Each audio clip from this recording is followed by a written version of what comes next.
Hello, everyone. We are going to keep on trucking with Chapter 9. Just about everything that happened to me that summer happened because of Winn Dixie. For instance, without him, I would have never met Gloria Dump. She was the one who introduced us. What happened was this. I was riding my bike home from Gertrude's Pets, and Winn Dixie was running along beside me.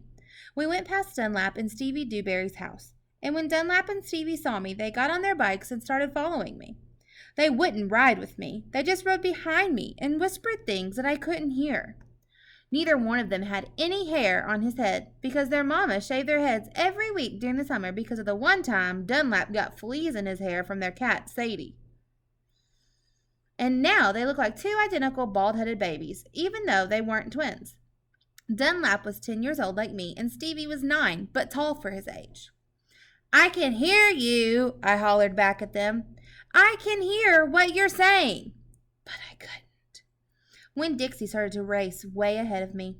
"You better watch out," Dunlap hollered. "That dog is headed right for the witch's house." "Winn Dixie," I called, but he kept on going faster and hopped a gate and went into the most overgrown jungle of a yard that I'd ever seen.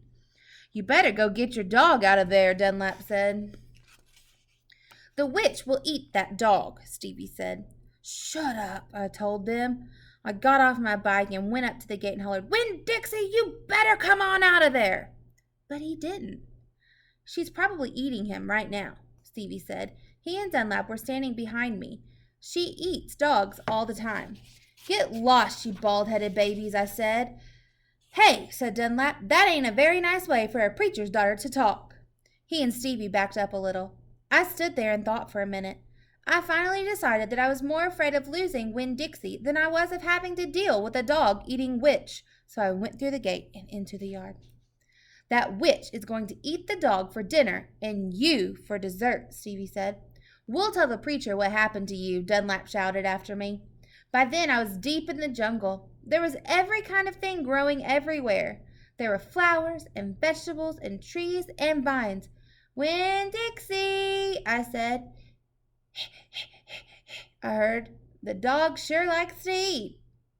I went around a really big tree all covered in moss, and there was Winn Dixie.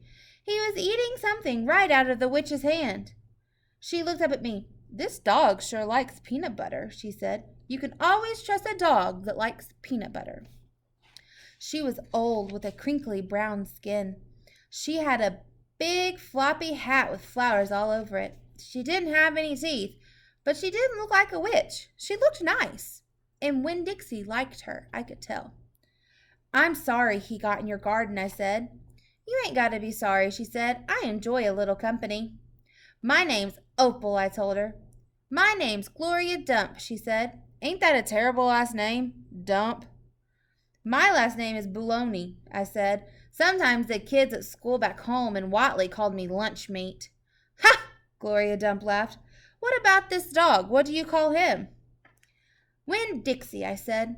Winn Dixie thumped his tail on the ground. He tried smiling, but it was hard with his mouth all full of peanut butter. "Winn Dixie?" Gloria said.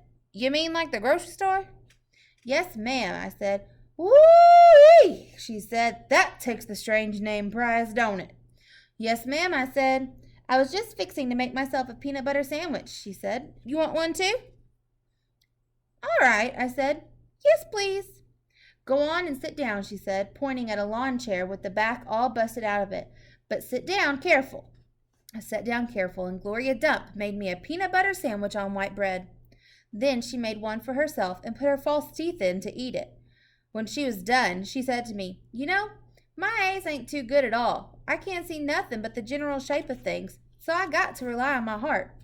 Why don't you go on and tell me everything about yourself so as I can see you with my heart?"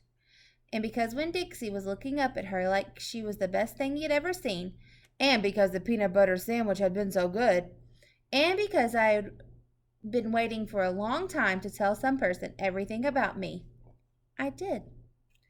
So I feel like that chapter is kind of telling us, like, can't always judge a book by its cover. Sounds like Gloria Dump is pretty nice. How about you? See you later. Love you. Bye.